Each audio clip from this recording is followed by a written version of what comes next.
Assalamu alaikum wa rahmatullahi wa barakatuh. Jazakallah khair for everyone joining today. Alhamdulillah, we have an exciting event tonight with a beautiful guest.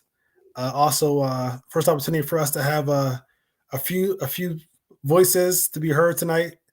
One, obviously, our beloved Sheikh Khalid Harrington, and our guest speaker, Brother Amir Muhammad, who will be our keynote speaker.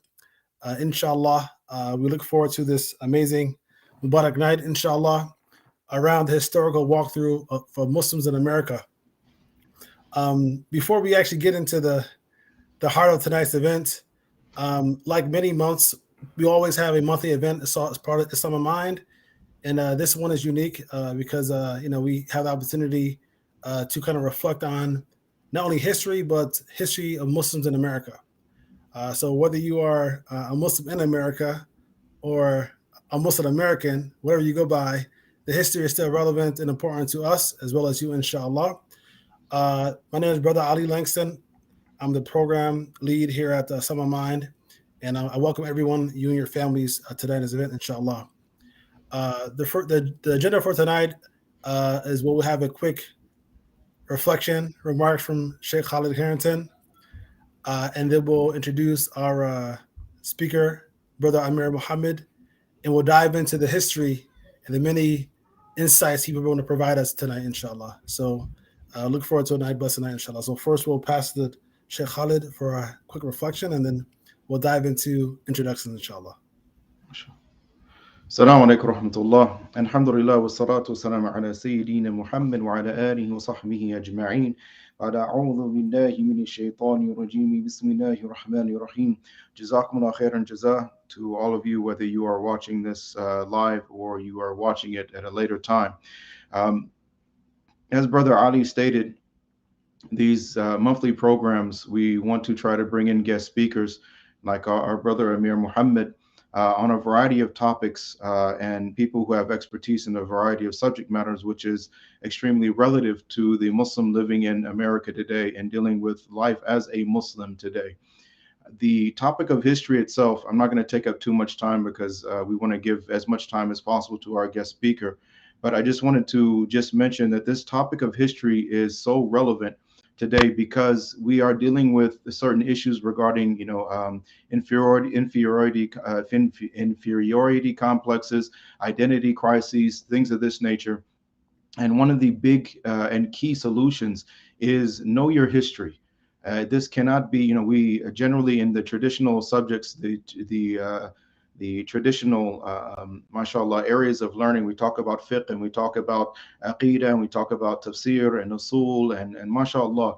But one of these aspects of Islam and learning deen, and also again tackling this whole problem of an identity crisis, is addressing the subject of history. Know your history, and it will help you to understand who you are, where you came from. One of the challenges of being a Muslim in America today is, and history in general, is history is generally told from a particular perspective. And if we are not careful, then if we are not mindful of who is the who is the narrator, who is the one who is presenting us history, then what happens is the actual narrative itself ends up going in the direction which is intended by the motivations of the narrator. So we as Muslims, we have to make sure that we understand the narrative of Islam and that our worldview is based on our understanding of history and our understanding of our deen. Both of these aspects are incredibly important and indispensable in the mind and the heart of the Muslim who is tackling who am I within this given context.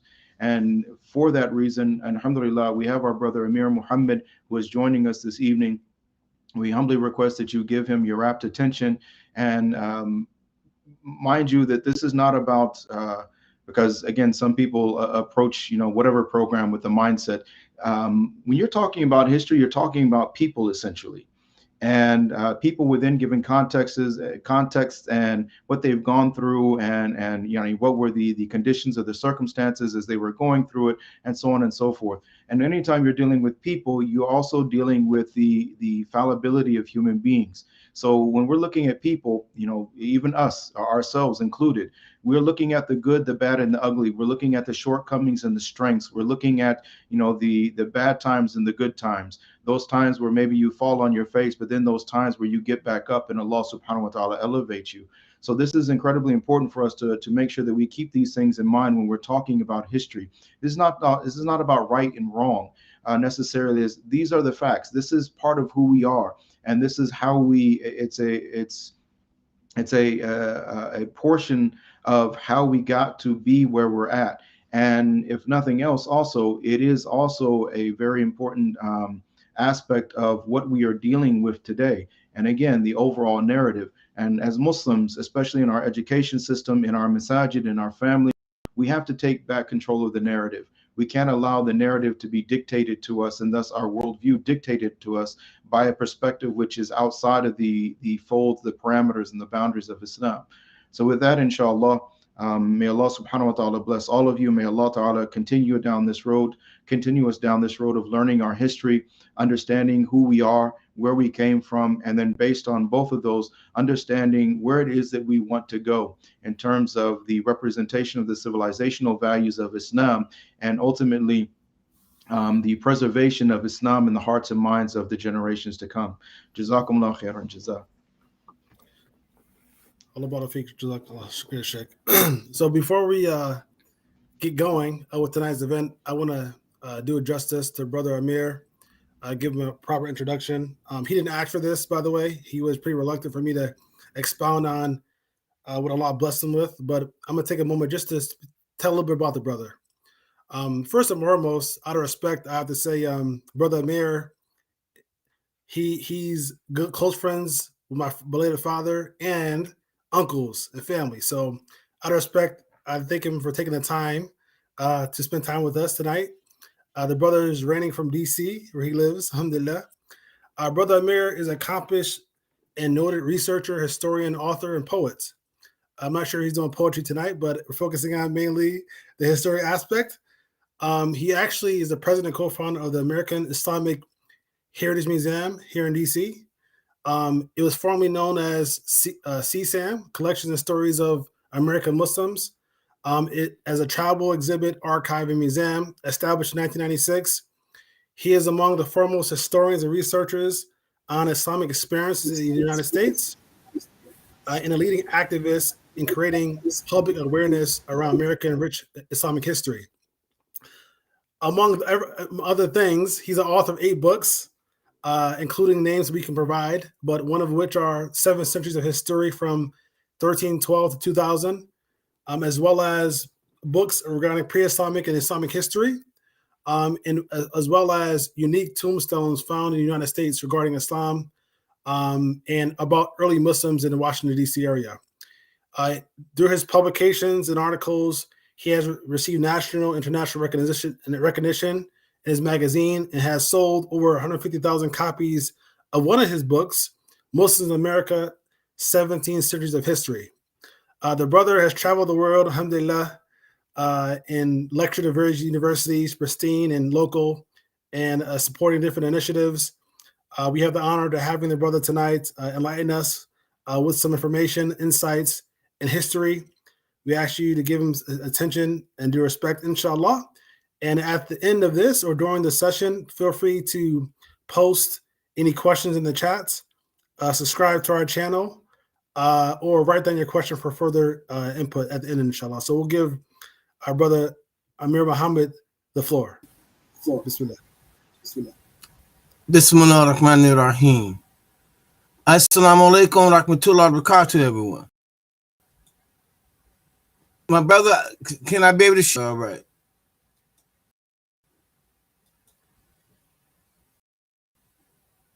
Can we see my screen?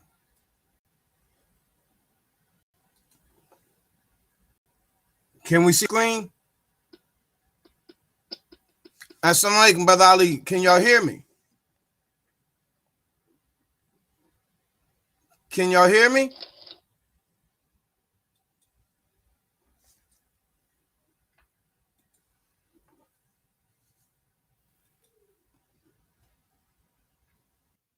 Assalamu alaikum. Walaikum salam. Yeah, we can hear you, brother. Did you see the screen? Yes, we can hear you, brother. Yes. And can y'all see the screen? Yeah, we see it, brother. Okay, mashallah. All right, assalamu alaikum warahmatullahi wabarakatuh. Sorry about the delay. I want to thank the mom, brother Ali and the Sheikh for introduction. History is important, and as a Muslim, and I think that is what got me in interest into wanting to know who I was as a Muslim in America and what role the Muslim play. And as I started researching, I found that Muslims came in America before Columbus. There's many reports about Muslims that traveled all throughout the Americas in the 1300s, way before the arrival of Columbus. You have Muslims that came here through the Spanish Inquisition. You have Muslims that came here through the Barbary Coast. Muslims that came through the African diaspora pre-World War I and World War II. There's many different books that are out about our history. Some of the books that they talk about is They Came Before Columbus by Ivan Van Sertima. He talks about how he found old runes and old Arab writings in St. John's Island and Peru area.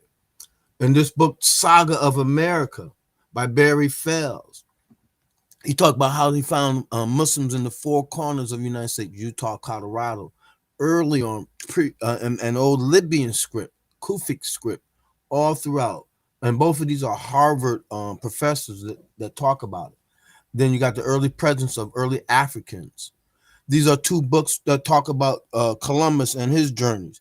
If you hear in American history, they said in 1492, Columbus supposed to sail the ocean blue.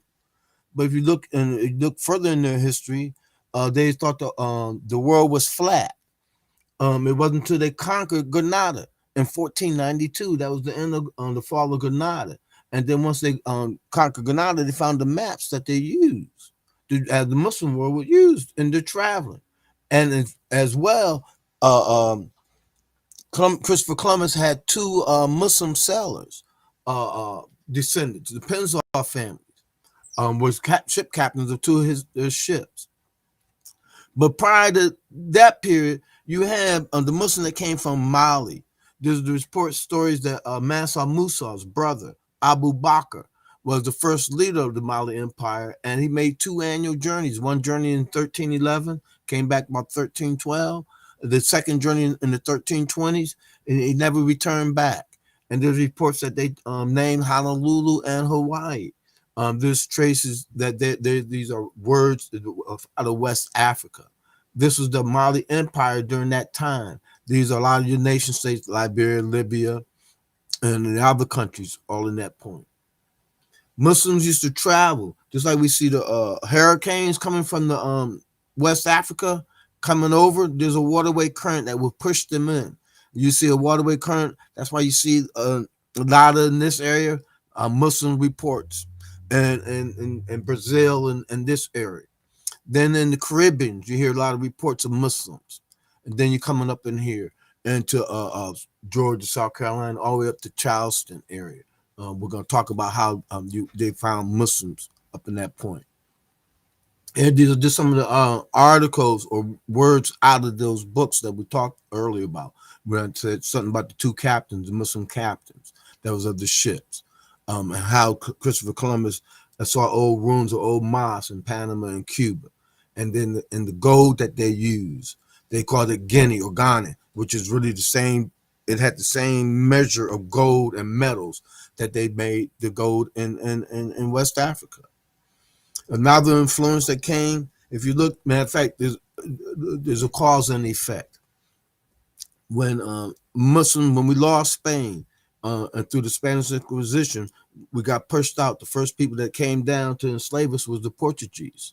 Once we lost Spain and Portugal, they were the first ones. Then the next wave came. You had more Europeans, but prior to that, there was also many what they call the Barbary Coast Wars with many European powers. one of the Barbary Coast Wars, there was a famous European, white European. His name was Salih.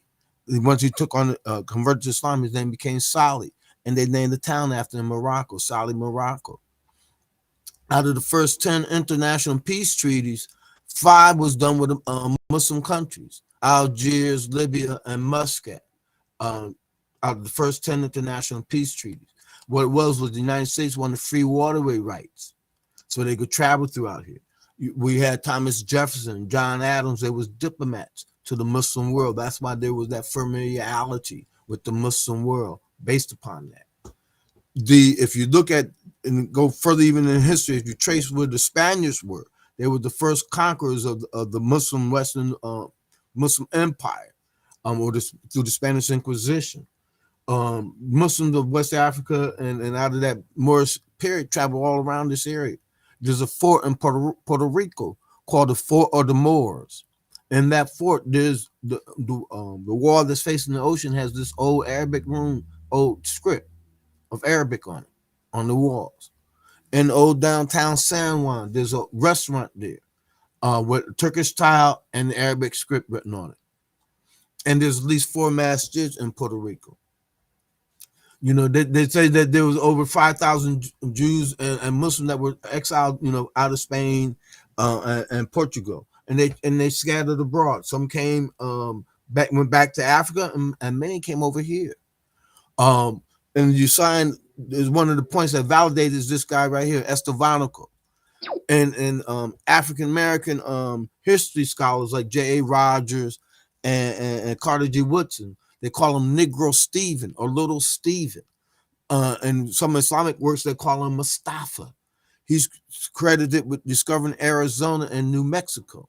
He came over here with the Spaniards. They got shipwrecked in Florida. Then he went overland and wound up going to discovering Arizona and New Mexico. Another group of people that came out of that Spanish Inquisition and the Barbary Coast wars that are here in the United States, they were in Spain, they were called Moriscos. When they got here, they became known as Melungeons. They wound up living in the Appalachian Mountains of Tennessee, Kentucky, and West Virginia. They say that Elvis Presley's mother was a Melungeon. They say that Abraham's mother was a Melungeon. These Melungeons still exist today. Many of them, they could trace their genetic codes back to North Africa, Portugal, and Spain. Some people call them, and even some reached into Kentucky. Someone call them the hillbillies out of the Tennessee area. But these are paintings of the Moriscos that was found in a museum in Henning, Tennessee, I believe it was at.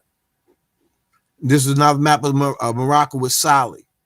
I'm going to talk about this because if anybody know about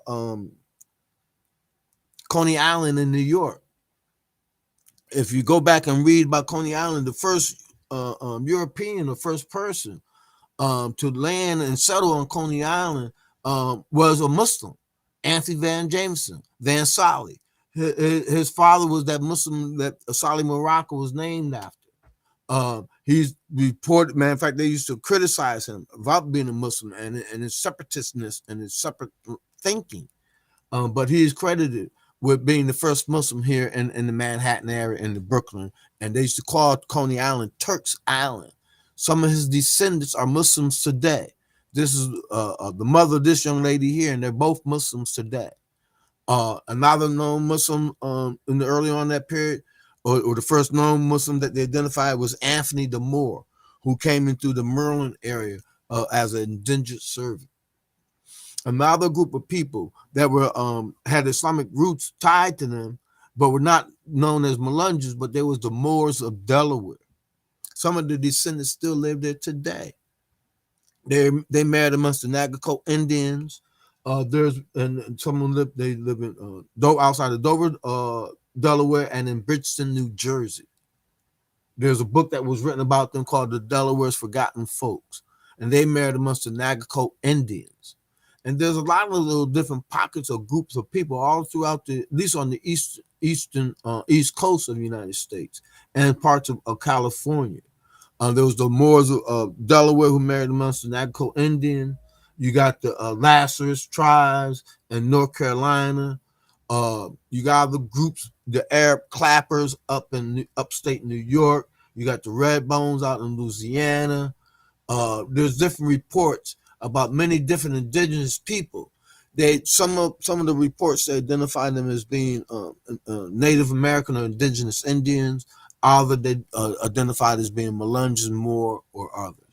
You got the Guineas of West Virginia and their family names. You see this Adams, Collins, and Kennedy's in there. Then you got the Melungeons of Virginia and Tennessee. You see the Collins intertwined. You see Goins. You're gonna see Goins intertwined with another group of your Moors. And these are Moors of Delaware, and they married amongst the Navajo Indians. And then you got the Red Bones out of Louisiana, and these are all the different tribes of people. All throughout they identified that had European names. Now I want to go to Africa. A lot of times people make you think that the Africans had no history, no culture, we was dead. But if you go back and look at it, for 7 generations, in the 7th century, Islam penetrated throughout North Africa.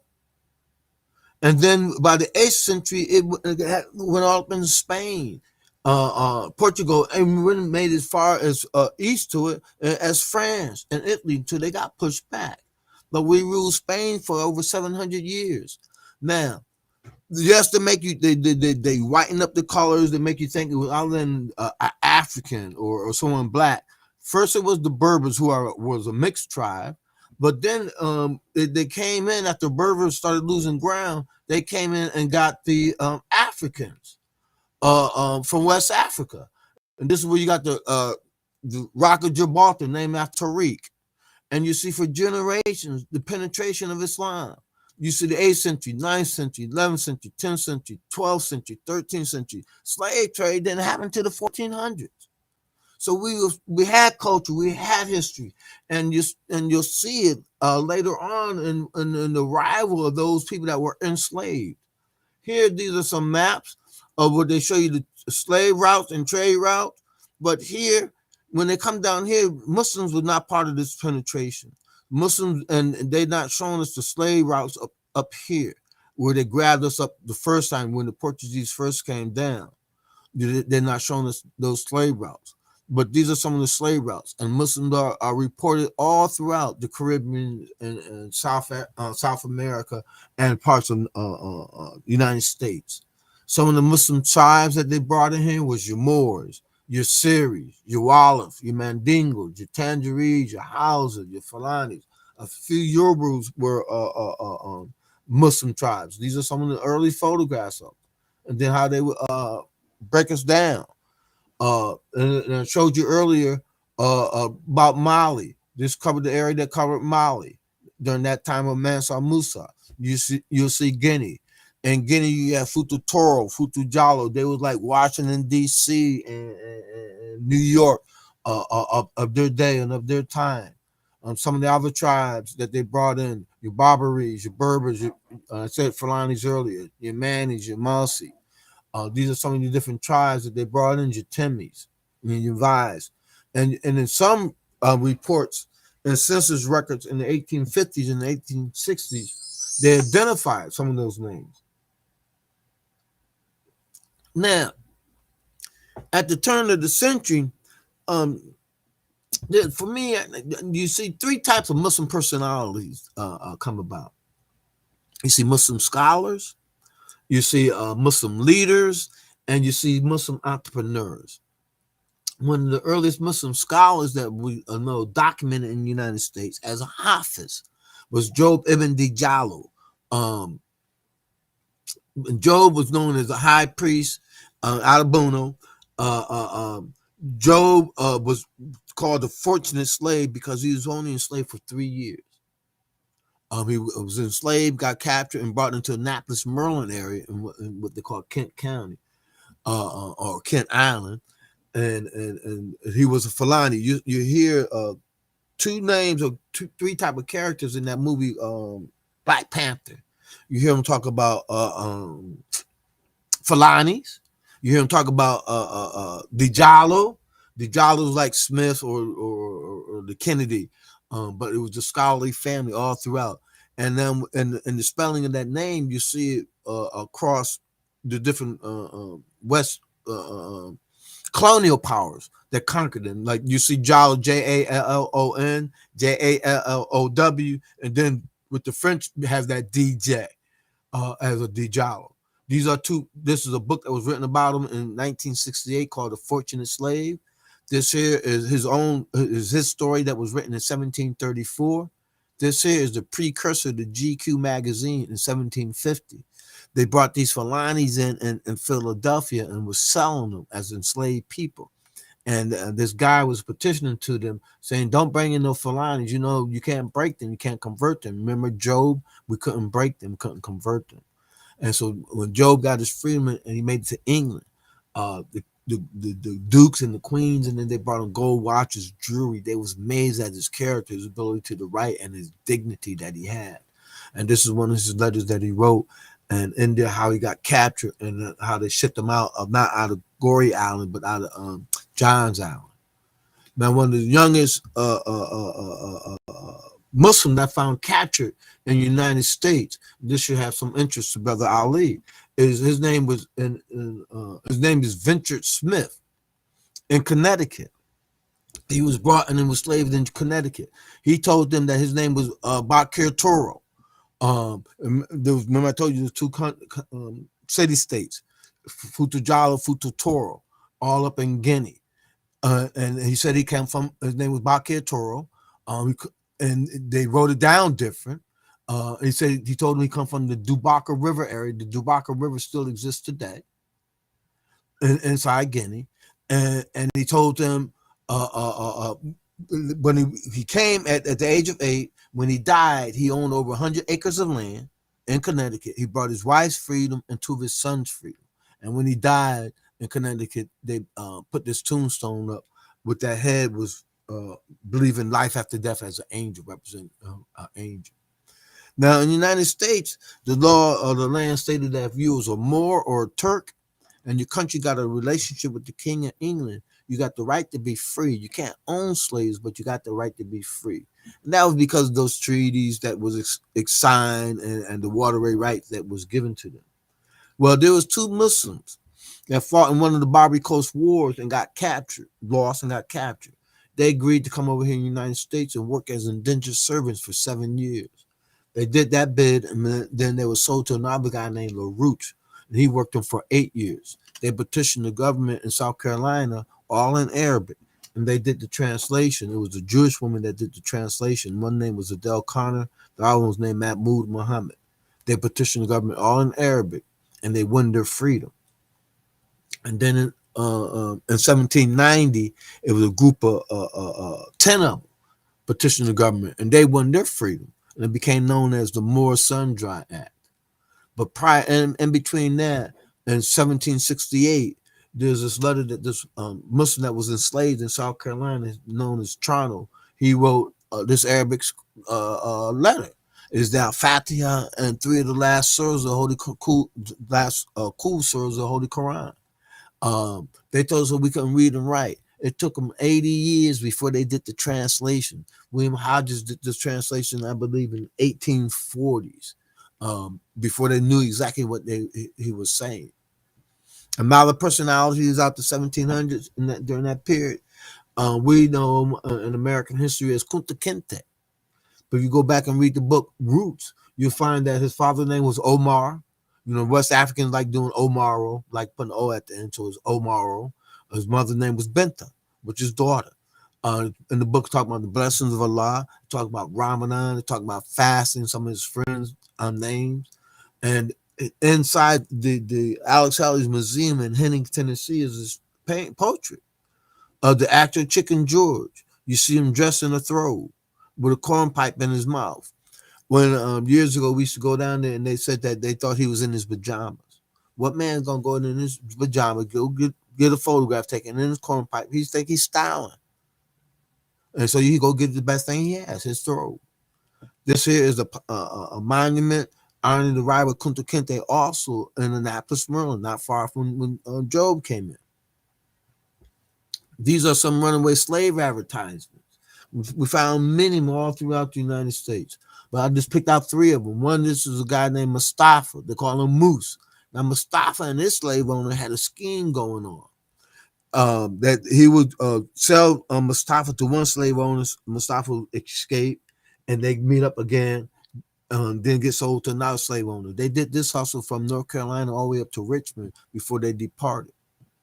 Here, this is a slave advertisement looking for 3 Muslims. One named Kwame, 5 feet 5 inches, 30 years old. Another one named Sambo, 22 years old, with smooth faith, from the Moorish country.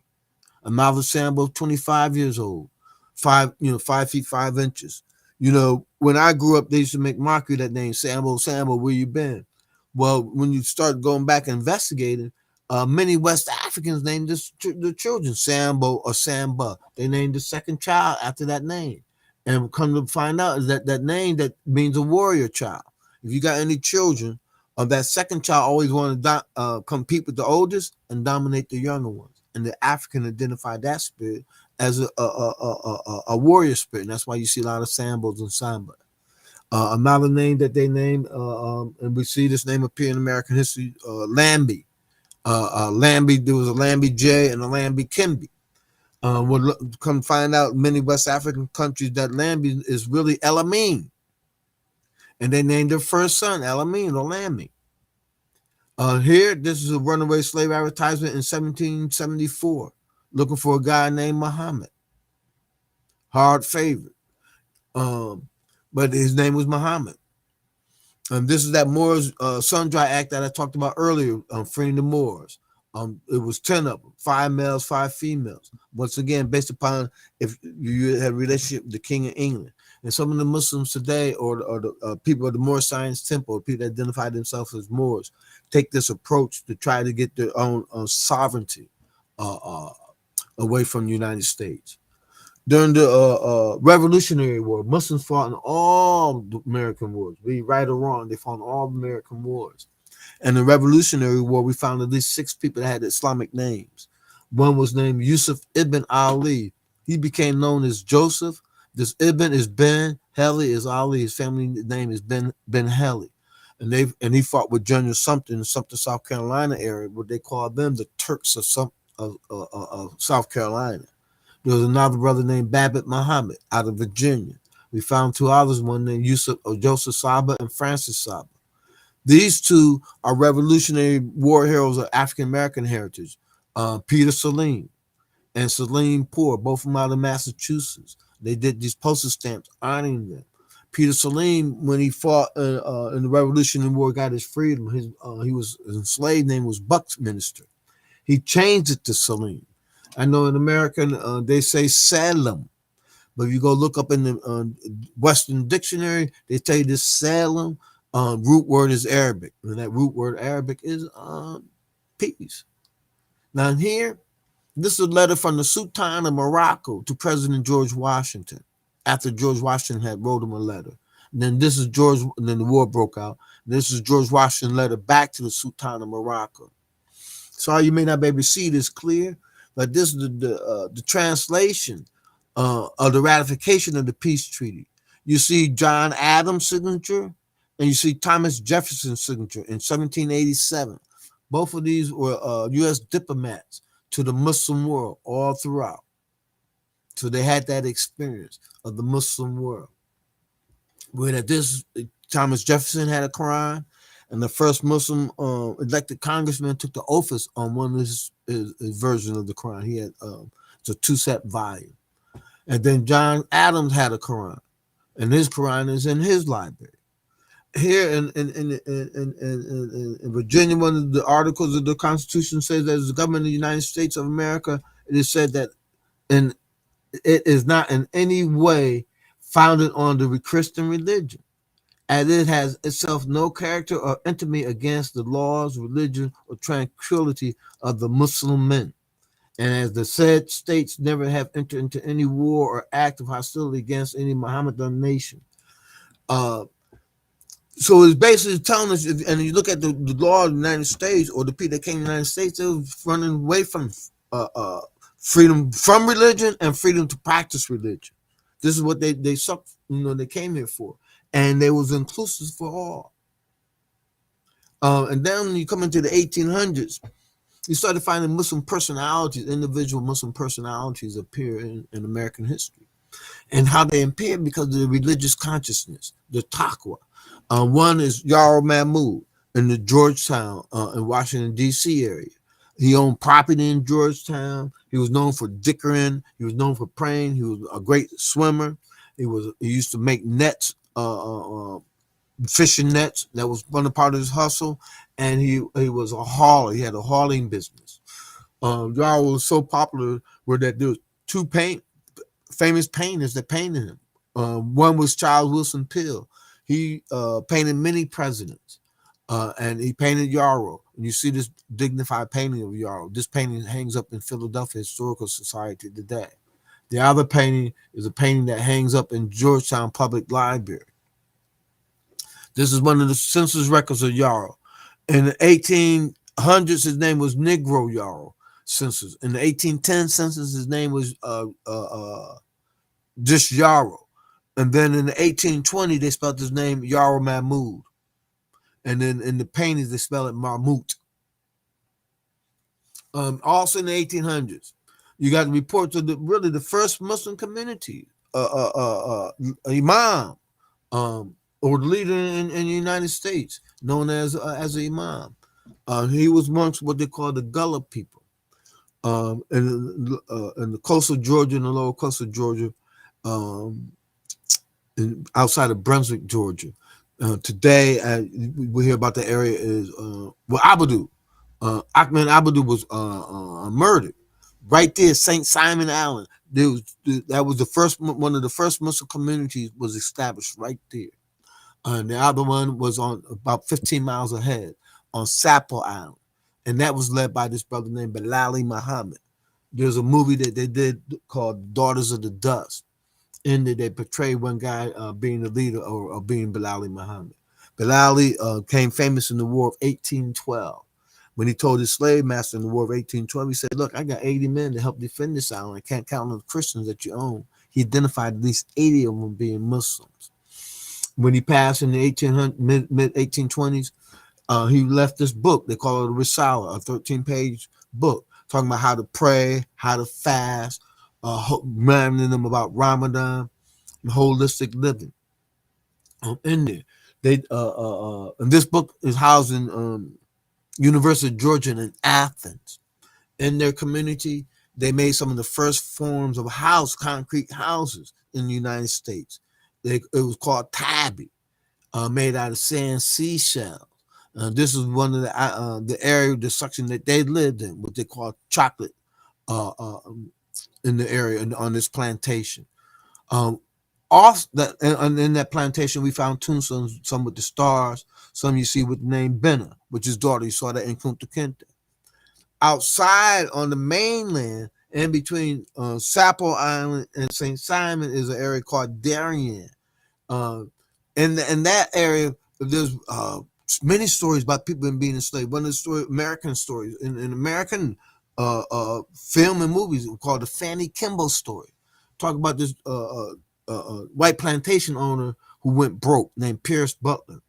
And so he had to slay all his people that he enslaved. The only people that stayed was the old or wounded.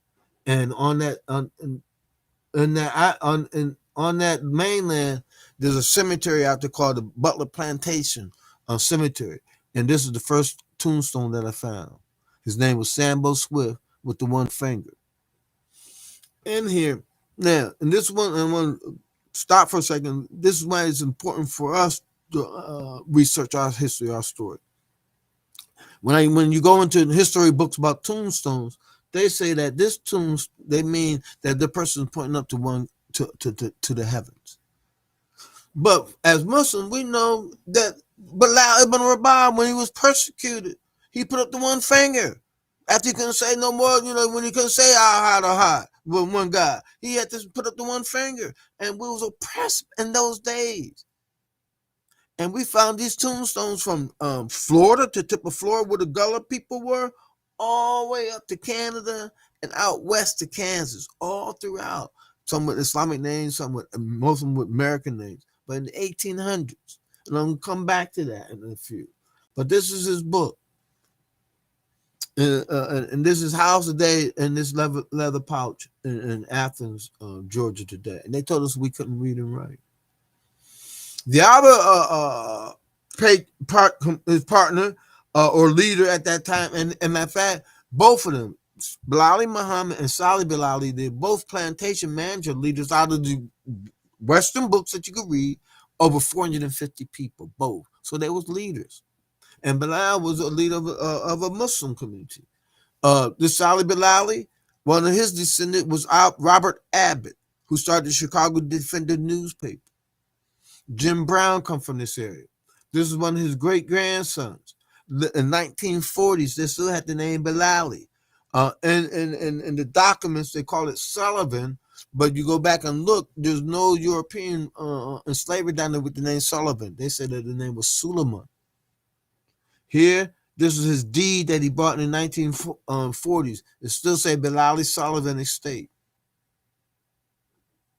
And when he died, he said there was nothing but one God. And right there is where in St. Simon, with Salih Bilali, is where Abdul Abari was murdered. That we hear about in the news today. I hear that on news. I reflect nothing about the earliest Muslim community. Some of the people that was enslaved while they was enslaved, they still had some Islamic names. You got Tamir. You see Ishmael. Barkis was probably Bakir. You got another Barkis. Then you got Fatima. Billy was probably Bilal. You got a Fatima. Muhammad. Benna. Bilali. Ishmael. Peggy was one of Bilali Muhammad's sons. So this Bilali is named after Bilali Muhammad. This is one of his grandchildren. So that name was still going on. You got Kafi Afula. Bilal, Ibrahim, Sambo, Fatima.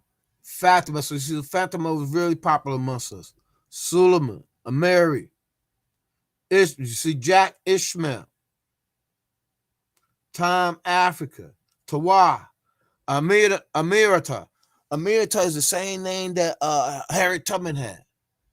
And the same name that the woman had that did the book called The Book of the Negroes, about the Canadian blacks.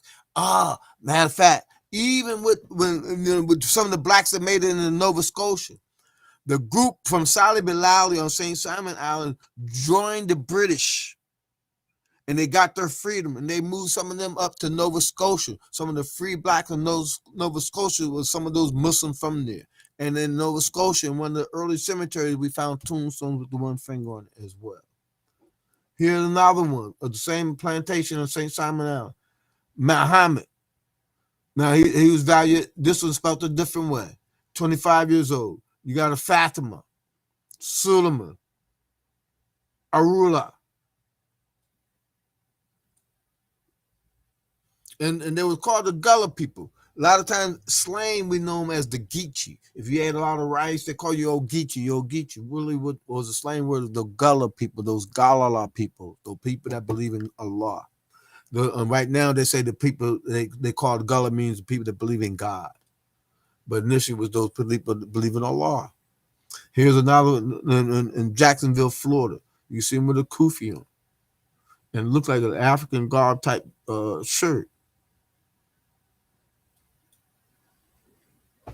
Here, as a matter of fact, with the Salih Bilali and Bilali Muslim community, this is how we some of the earliest reports come about them. There was a book that the government did called The Drums and Shadows by the Savannah unit of the Federal Writers Project. There's two projects they did. One is this one, and one they did about a town called Muhammad.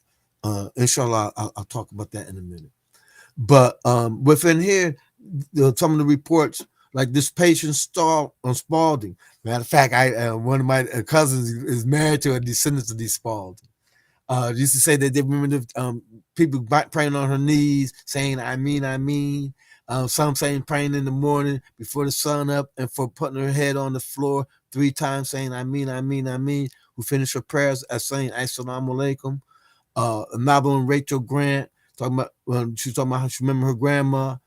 Her name was Rachel Grant. She used, I'm not reading it like they're saying it, but I understand what they're saying now. She used to tell me about a lot of those things.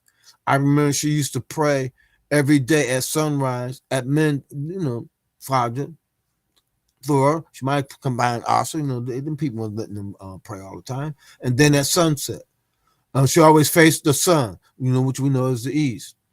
These are some of Bilal's children names. You got Margaret, Charlotte, Medina, Yoruba, Fatima, Hestu, Bintu. You've seen Hannah. These are more tombstones. This tombstone we found in a church, like they were some of the founding fathers. Here, this picture's here because in some of the African American books, they talk about the women being wrapped, but they talk about her having prayer beads, dicker beads. They don't say dicker beads, but just their beads. And they point out 5 of them. We know them as prayer beads.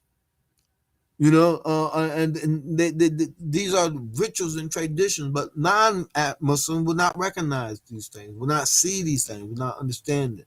Same thing with these sisters. You see them with layers on, with the hair wrap.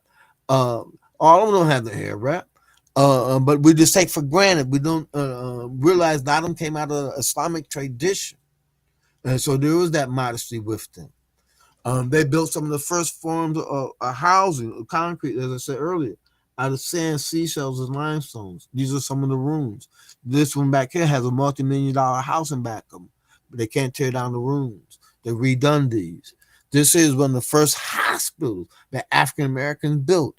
And the movie Glory played this. Once again, this is on St. Simon Island in Georgia, where Abedi was killed.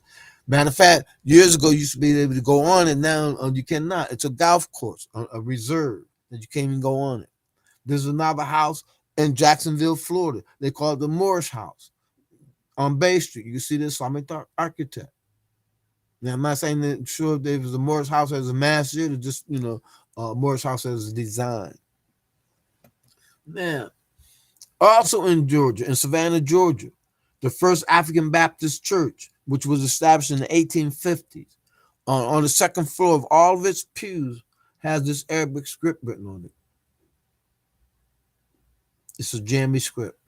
Years ago, they used to call it African Scribble Scrabble. Now they come to the consciousness that is African, a jammy script. Now the Muslim personality, and because of time, I won't go into full details of those stories, but each one of these stories have layers of motivation, stimulation, and then you can relate to the Quran or some of the Quranic stories. Like Abdul Rahman, who's known as Prince Among Slaves. He was a young kid, and his father took a European doctor that was in Africa, got in Africa for some reason, got better and went on about his ways. Ibrahim grew up in his father's army, became a captain, and fought in many battles. One battle he lost, got captured, and wound up in Natchez, Mississippi, and ran away many times. Then he finally surrendered and became a plantation manager or a leader and an entrepreneur. Where that after 40 years of being enslaved, one day him and his homeboy, his partner Sambo, who was also captured with him at the same time, went downtown to sell their vegetables. And then while they were selling their vegetables, that same Dr. Cox that his father, Ibrahim and his father helped years ago, recognized him. And it began his process of getting his freedom. When he got freed, he went to Cincinnati and went up and down the East Coast to raise funds to get his freedom. And he also went up in the Massachusetts and Boston in the Freedom House. And in the same time, when many David Walker Pills and many of our scholars at the time was. And this is a letter that he wrote in 1828 in Arabic and with the translation. I'm Abdul Rahman, son of Ibrahim. I was born in the city of Timbuktu. I lived there till I was 5 years old. I moved to the country Futu Jalo. I lived in the capital Timbu. I lived there till I was 25 years old. Then he talk about how he got enslaved and captured. And that letter is housed today at Yale in Connecticut. Here, this is another letter that he wrote. And the 29th day of December in 1828 in Philadelphia. Is the Al-Fatiha and giving salutation, and where it was revealed that, and giving salutations to the Prophet Muhammad Sallallahu Alaihi Wasallam. And they told us we couldn't read and write. So he's talking about how he was enslaved for 40 years. There's a book about him called The Prince Among Slaves, as well as a movie called The Prince Among Slaves that can tell the story about struggle and being positive and eventually winning through, having patience and perseverance. Another Muslim personality of that time was known as Abraham amongst the Seminole Indians out of the Florida area. The Seminole Indians, they was part of the Spanish. This is why they was, Spanish had ruled, Spain had ruled Florida till they lost it. So you had two communities. You had a fort called Fort Musa and a Fort Negro. Both these forts I would call gated communities. These communities that had farmland, housing, and everything. They were model communities that many people of African American descent, they would want to run away and escape down there, to the point where the Andrew Jackson. This is why it used to irk me a lot of times when the ex-president used to get on TV and have Andrew Jackson in back of him. Andrew Jackson was really against these people and went out and what they call those Gullah Indian Wars to stop them. And this is them in the 30s. They're still wearing their feathers and long garbs and in isolated areas. The Seminole Indians. And this is one of the oldest pioneers, members of the tribe. Many of them still there to today. Another personality I want to talk about, Harriet Tubman. She was a believer. And when I say that, Harriet Tubman, you see her always dressed modest. But if you hear in her report, Harriet, she was very devoted. She said that she would wait for God's inspiration, or revelation, they use the word, to inspire her to move about. And then she said that her parents used to fast every Friday. I know now today we say Astaghfirullah, we're not supposed to start on, only fast on Friday. But look at the circumstances and the condition. There was no place to go to Jumu'ah. There was no place to even acknowledge Allah. This was the least thing that they could do. And then they produced a daughter that was a believer, that believed in God. Inside of her, and her name was America, that she took on her mother's name, Harriet. Now, I question if her mother's name was really Harriet, if it was not Hagar. I had an ancestor that was living in the United States at the same time in the 1850s. And her name was Hagar. This Harriet, I'm not sure about. But her name was Aminata. That's what she was born with. And here, you see her grasping her hands like Muslim would do the little dua. There's very few pictures you see her with not being covered. And she was very religiously devoted.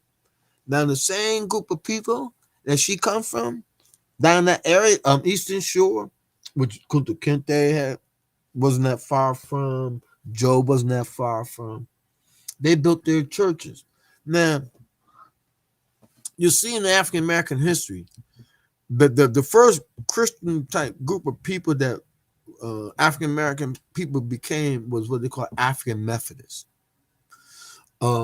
And then what they call the Eastern Shore, you had two groups. You had the Catholics who came out of that Spanish Inquisition, very oppressive and suppressive of your faith and belief at that time. The Methodists and the Quakers was more receptive to you. They had believed that all human beings had the potential to have a relationship with God. So if anybody come to them recognizing there's God, a relationship with God appealed to them, there was that help. Well, they built their first churches like masjids. You see the Islamic architect, these are your minarets. Today they call them steeples. Many of them don't have no crosses on their church Even today, some of the new ones they put them on, but many don't. You see the Islamic architect, especially the windows and everything is still there. Okay, and they say that down south, most of the churches had two doors, one for male, one for female. Is many of the reports that they said here, and then there's reports once again. The reports that the Europeans write about these churches, they thought they was unique, and what they said that they thought they was Gothic. What in the world? What African gonna know anything about Gothic? He coming out the woods. He coming out of Africa. He know about Islam, masjids, because Islam been penetrated all throughout. That's why you see some of the symbolism in it. But we don't realize it is important for us to tell our story. Another example. This is a church. Once again, minaret, but they put in new windows, so they're all square. But what they did in this window right here, it made an Islamic design. And I doubt if they still know what they're doing. If that was a conscious effort. Or understanding that conscious effort. Now we're moving to the census. This is the 1850 census of the United States. This is in Ohio. This is a guy named Henry Allah. 21 years old. His name probably was Abdullah. They just wrote Allah. Henry Allah. Coming from Ireland. I found at least 5 census records with people that had Islamic names. Kate Islam and other Islamic names coming from Ireland. So what I do, I run to check Google. Muslims in Ireland. And then come up with Moors in Ireland and Muslims in Ireland. They conquered southern parts of Ireland. And many of them converted to Islam. And I wonder why many Irish people, when they came to America early on, they was treated like second-class citizens or like blacks. This is another one in California. This is one named Muhammad. He's 28 years old, coming from Arabia. And forgive me, but you all could go on our museum app. Even the name California, the legends have it was named after a Muslim woman, Khalifa, Queen Khalifa. So you could Google the history of the name California, and you'll see that story. Another Muslim personality in American history in the 1800s was Omar ibn Said. He was from out of Fayetteville, North Carolina. Omar had made Hajj. He was a world traveler before he was even enslaved. He wrote his own autobiography in America, in Arabic. It was a Muslim that owned it. It was called Uncle Moro. It was a Muslim that owned this. May Allah forgive him for his sin and accept him into paradise. He passed a few years ago, and right before he passed, he sold this book to the Library of Congress. So you can Google Library of Congress and learn about the life and times of Omar ibn Said. Omar ibn Said is one of the most prolific writers. They wrote his there's 13 letters that he wrote. He used amulets within his writings, or a spiritual understanding within his writings. They gave him a Bible, all in Arabic, trying to convert him to Christianity. And this Bible today is housed in Davidson College. Omar lived to be quite an old sage. Another Muslim personality or family. This is the first Muhammad family I found listed in the United States as a family and as blacks or free blacks. And this is 1850 census. We didn't get free to 18. Hell, we ain't free now, but we didn't get legally free or on the books in the 1865. So these are listed as free people in Frederick, Maryland. This is Margaret Hagan Muhammad, who became very famous, and this is her father, all listed as black. Jeremiah Muhammad, Sarah Muhammad, and they're all free people. When this is one of his sons that passed, Jeremiah Jr. Now, with their name Muhammad, they spelled some of them times you see M-E-T-T, some of the times you see M-I-T-T. Margaret Hagan became very famous, and this is her sister. You see what you can't see it so good, but she's using the one finger in it. This is their tombstone. Let me back up. This is the picture of their tombstone. Now on the tombstone they spell it ITT, and 3 of his daughters had died. 1906. There must have been some type of flu, some type of disease that came through, and because they all died kind of young, right back of each other. If you see the different shades of this tombstone, we couldn't read it when we went there, and we had a Coca-Cola in our car, so all we had took a Coca-Cola and a rag and wiped it off. So this is what Coke is doing to our stomach. This is what Pepsi is doing to our stomach. So you have to be conscious of what we're putting in. Another one of his descendants moved out to Nebraska, and in the 1940s they were advertising a cake mix called Omar Cake Mix. One of his other sons moved into D.C. and was known as a musician. Some of the descendants became the Francis Gregory family out of the first African American astronaut family. Another unique thing, and this is from our hometown, Brother Ali. If you know anything about P.T. Barnum and Bellum's Circus, well, the first house built in the United States with an Islamic architect was built by P.T. Barnum in Bridgeport on a street called Iran Stand. We call it Iran Stand Avenue.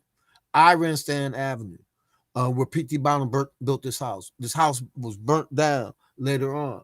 But at the corner of Iverson Avenue and State Street was a place they called the Mosque, which was a skating rink. And on here they called it the Pyramid. So you see the Islamic influence.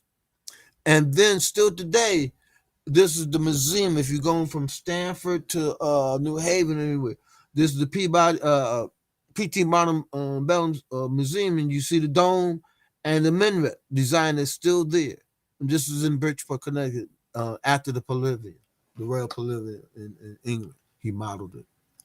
Now, in the Civil War, we found over 292 people that had Islamic names. 2 personalities that I pulled out. One is Muhammad Said. He's better known as Nicholas Said.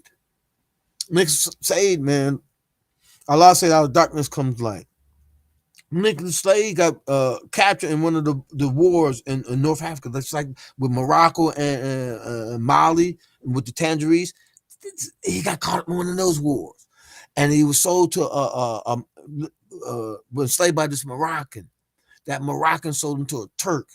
Then that Turk sold him to a Russian, and he wound up learning 9 different languages. And he was in England, and one day he loaned the ship captain over $500 to go to America, and he made it to America. He joined the military so he could learn some medical skills. Then he wound up being a teacher and wound up in the Tennessee area. Another Muslim personality that fought in the Civil War was Max Hassan, United States colored troop. Max Hassan came directly from Africa. He wound up living in New York. Is his health department records. Maximilian Hassan is what his full name was, coming out of Africa.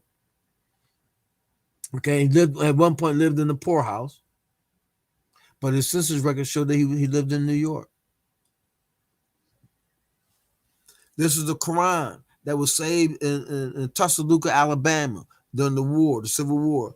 The Union troops went down to burn down the town. The librarian said, "Can we save some books? Can we save some books?" They said, "No, you can save one book."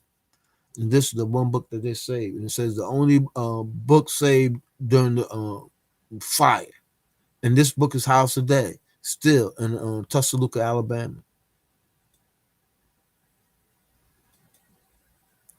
Now here, this look like Union troops fighting. But you look closer, these brothers got turbans on. They got Zari Islamic pants on. They wore the uniforms of the Algerians. And they call the Zorvis.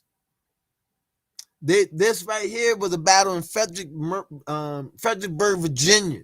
They helped win one of the battles in Fredericksburg, Virginia, December 13, 1862. And they made this painting. And then there's others militias or armies that they were part of. This is just a painting. This is an actual photograph of some of them. So obviously they was immigrants. And they probably got their citizenship afterwards.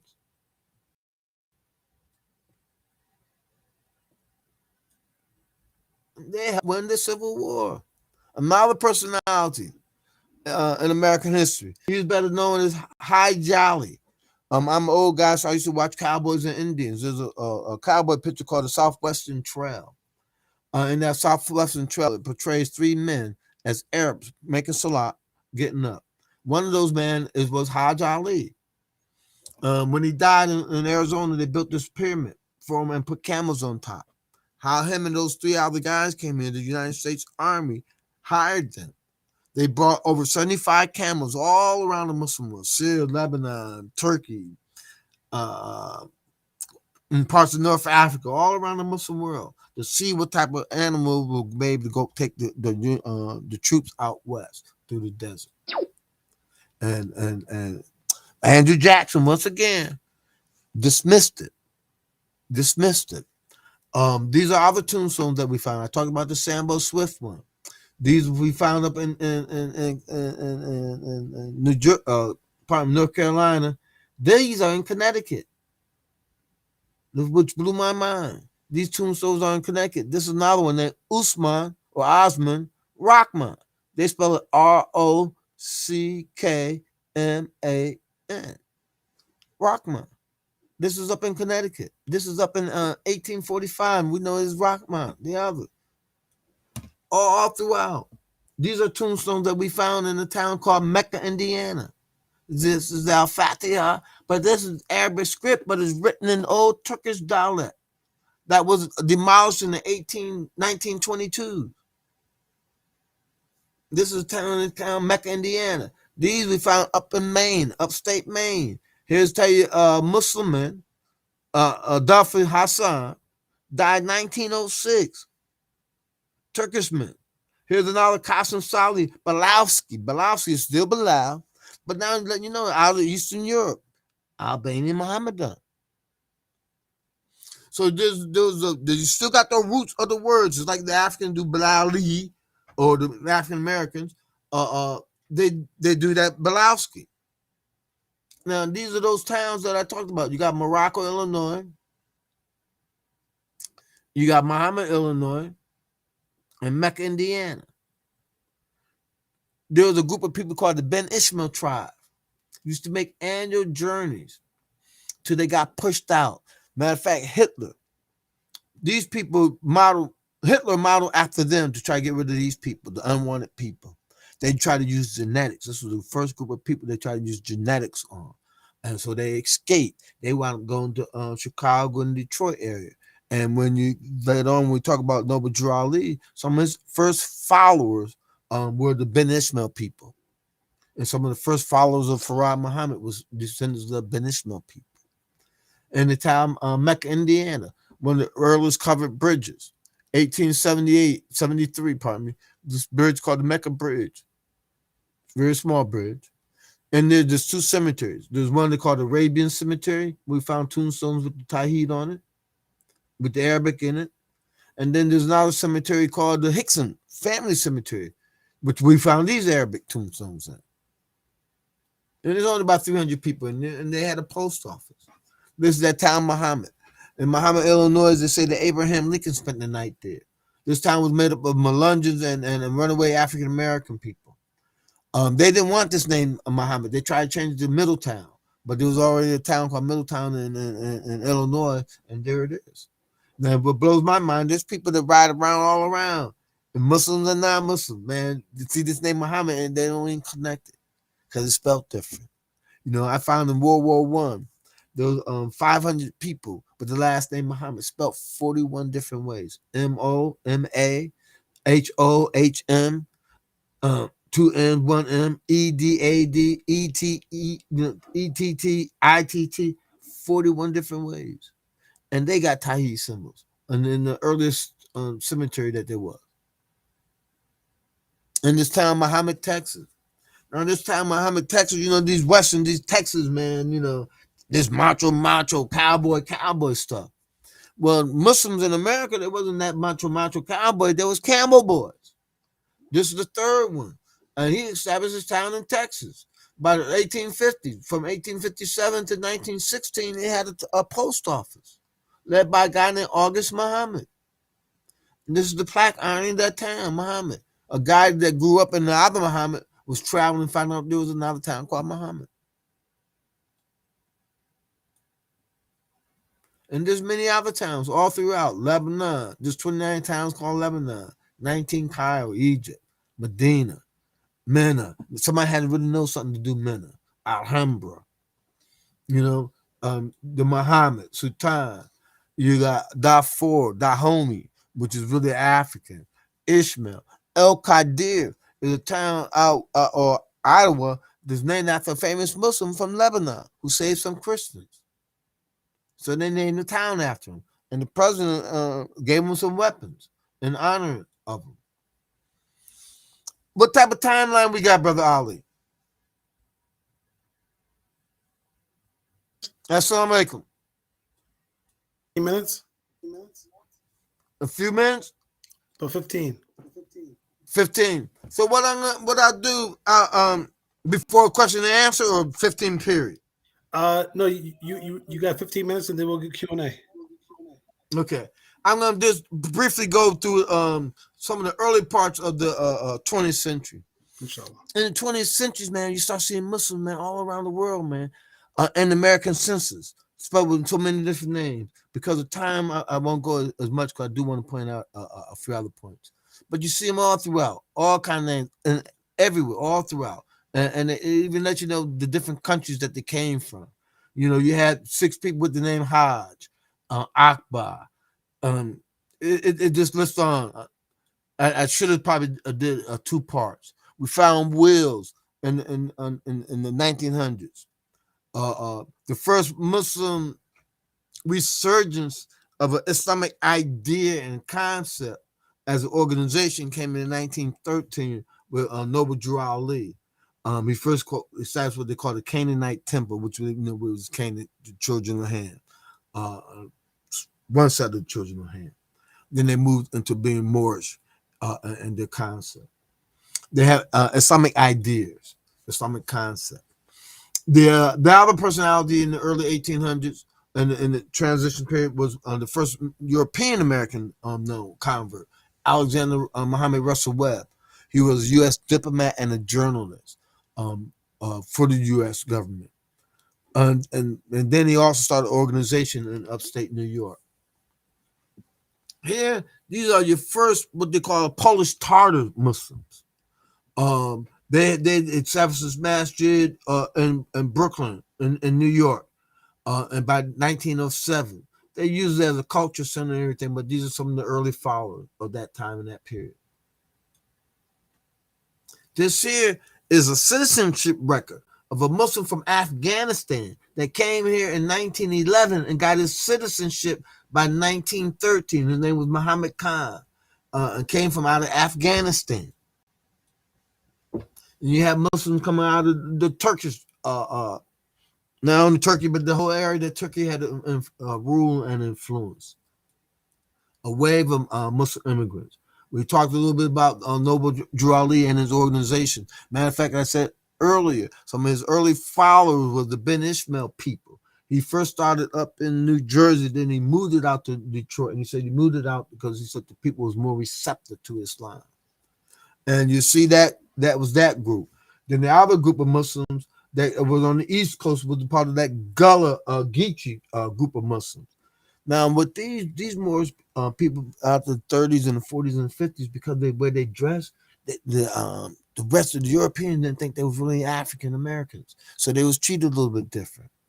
And you see it all throughout. This is going back into those towns, back in Indiana. Another very popular Muslim in the United States was Muhammad Dusi Ali. Muhammad Dusi Ali was a diplomat and a journalist. Marcus Garvey, when Marcus Garvey was in England, that one guy, one aim, one purpose, he got from Muhammad Dusi Ali. He worked for Muhammad Dusi Ali. Muhammad Dusi Ali established a couple organizations. Another group that was in America early on was the Ahmadiyyan. they first started trying to reach out to the Europeans, then received so much reception that they started reaching out to the African American people.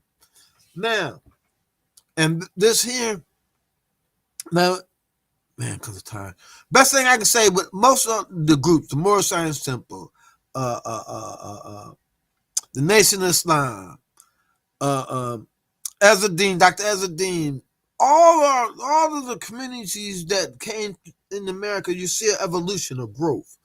A lot of the nation, the Moorish Science Temple, and a lot of the early ones had a lot of shirk with them, a lot of lack of understanding. But there was an evolution, and they eventually came to found full Sunnah. Here, this was the first masjid built in the United States as a masjid. This is in Detroit. They knocked it down, I believe, in 1920s, 28, around that point. But it was built by the Shiite brothers, and all Muslims came there. We did not get into that politics. You was a Muslim, didn't care what you were. Allah said he named this Muslim, they named this Salafi, Sunni, Shiite. He named this Muslims. Now this here is a picture of Amir Muhammad talking to the FBI agents that had captured him. This is the guy that came into the Nation of Islam. Now here, you hear so many police reports and so many things that the guy out in California and all this. There's some similarities, but the guy in California was born in California. This guy said he was born. They say he was born in Afghanistan, and then this is supposed to be the signature of his name. And then he did this one. This side he worked at a restaurant, but this one is telling you he was in Afghanistan, and you see this date. This is the same date that the Nation of Islam said that they celebrate. This here is the house in the 1930s, man. At the beginning of the Nation of Islam days, man, you had a lot of crazies. There was one brother named James Smith or Robert Harris, and he went to go try to kill this brother on human sacrifice. And this is the house that he did it in. And once they raided that house is when they found all the documents, all the paperwork out the Nation of Islam history. So they knew it back in the 30s. They knew all that stuff. The first Shabazz person I found this name Shabazz in America was not Malcolm, but this guy in the 1900s in Chicago, coming from Persia, had the name Absalom Shabazz. Excuse me. Then in 1910, they say from Australia, but now he's living in Milwaukee. Then back still in Milwaukee now in the 1920s, he got his own family back at being from Persia. But he got a son, Omar Shabazz, Darla Shabazz, Cyrus Shabazz, and this is his family. And in Milwaukee. Now, for me, the first temple from the Nation of Islam was Detroit. The second, Chicago. The third was Milwaukee. I wonder if there was a relationship with Farad and this guy. And then you come to Elijah Muhammad. One of the things that he done, he prepared the community. I like to call it a voodoo stage. And he said it. He said, I'm not here to teach you religion. I'm the one that was going to come after me. I'm here just to clean you up. And you see that he's credited with cleaning up many people in the streets. He gave us religious, he gave us the idea of the Quran. He gave us the Quran, but they just put it up on the shelf. He gave you the concept of Allah, gave you the concept of Islam, but he gave you the concept of do for self. And this was the third, and alhamdulillah that he prepared his son, that his son came and gave us the Quran, brought us around to the true deen. But one of the best things that they did was they said that Islam was about freedom, justice, and equality. And that's what it still is about. And that's what people are still looking for: justice, freedom, and equality. Another thing that they did in the inner cities, they produced jobs. They imported fish, sardines, bean pies, many products. And one of the models that I've seen that one of the pure Islamic groups was the Dar Islam, and they used some of the same strategy. They started a newspaper. They purified some of the things that the nation did. They created jobs for the inner cities. One of the earliest groups that came was Professor Ezzeddin. Muhammad Azadeen. Muhammad Azadeen came from out of Noble Drew Ali. He left them and he took flight. He was one of the first one to take Hijra. He took flight to Turkey. There's articles about him going to Turkey in the 30s. It didn't really work out well for him. Then he wound up going to Egypt. Wound up going to Egypt, going to Al-Azhar, and coming, studying and coming back as a scholar. And he started one of the first Sunni Islamic groups in America amongst the African American community. Another early group leader was Wali Akram out of the Cleveland area. He started, he came with some of the same concepts. Each one of them recognized there was a need and a cultural concern, an African American cultural concern that they all had. Wali Akram was part of the Ahmadiyyan community and saw that their focus was more towards their culture, not our concern. So he established what they call a 10-year economic plan to try to bring us together economically. And here's a talk about another street vendor, Hassan. And here's another brother, and he's out of Detroit area. His name was Ishmael Sampson. Probably Sampson name, but Sampson. He made Hajj in 47. And he talked about Al-Islam. He used the term Al-Islam. And he talked about Islamic Brotherhood, but yet he said his name was still Shabazz.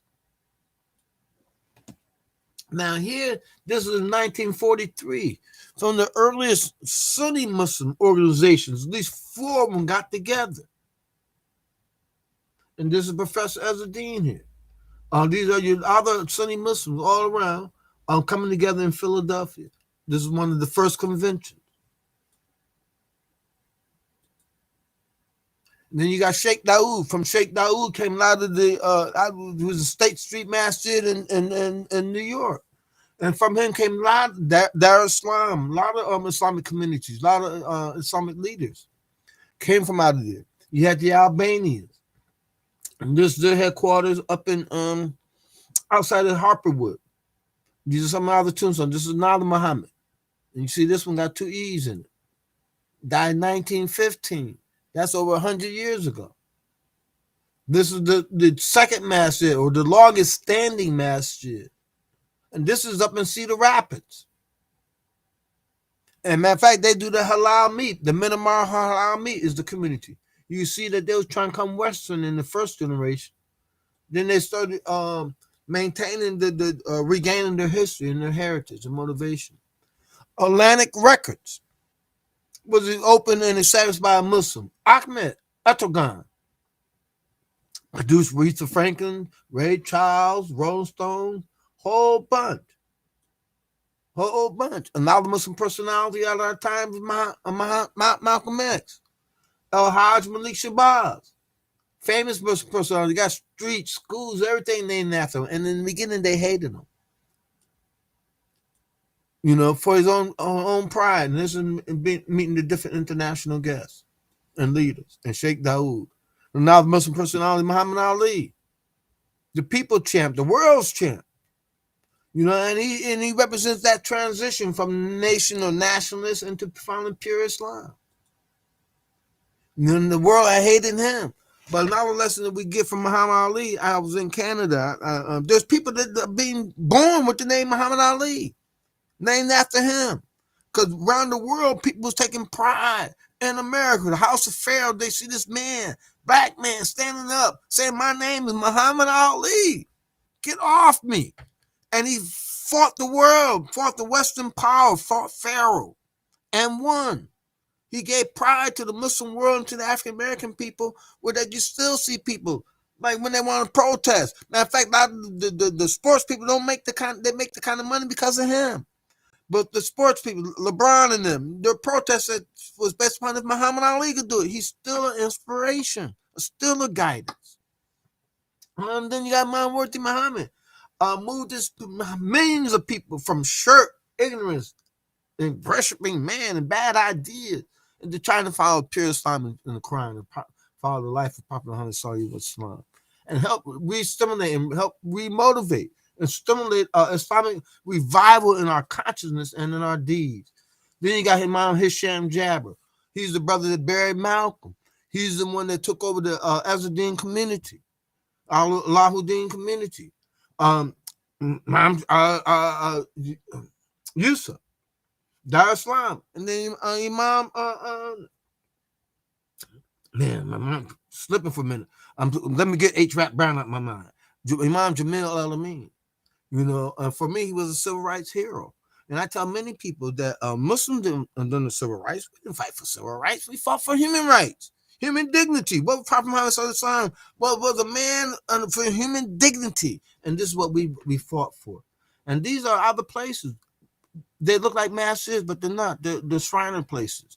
This is the St. Jude Hospital, a pyramid in Tennessee, gambling joint, the Regal Center in Chicago, the mosque in Richmond, Virginia, the Muslim Richmond, Virginia made them change that name. So inshallah, that was a brief story or an insight into the history of Muslims in America. And this is just some of the space of the museum. It's knocked down now. Inshallah, we'll be coming back next year with a new space, highly interactive, highly technical. I thank y'all for your time, your patience, and understanding. MashaAllah, MashaAllah. Brother Amir, Jazakallah khair for your time, MashaAllah. There's probably thousands of questions running through my head, and probably a million more in the chat, and probably in people's minds. I wanted to start to say thank you. I mean, obviously, this is years of collection, years of preservation, years of research and analysis and due diligence, and I think discipline, right? This is, I mean, mashallah, I mean, just thank you for the time and years you spent collecting all this, for us to benefit from. So may Allah bless you for that, Brother Amir. Before we go into all the questions I received thus far, can you hear me? Yes. Okay. Yes. And if you want, you can take a little a drink of water since you've been talking for about an hour. Inshallah, I would first ask you a question personally, because I think you told us some beautiful history from 1600s, 1700s till nowadays, and you spanned the whole world. You named every country, many states, many cities, many names, many people. But I want to ask you about you, because you got to be a unique soul, a unique person to have gone down this journey to preserve this information, to have the intent to preserve it and then share it. So I want to ask a little bit more about your journey to Islam and how, more specifically, Islamic history or American Islamic history became something you were linked to. So let's tell me a little about what brought you to Islam specifically, and why was history your thing? Okay. What brought to Islam was a need for support. And I wanted to change in my life, and I made a change. I had a son born, and other changes that motivated me wanting to make a change, like Malcolm. I read Malcolm's book, so I was motivated to make a change. But my direction was, I was looking at different religions, but I thought college was going to be the answer. So I went by Yale, and then people was trying to do what I just left.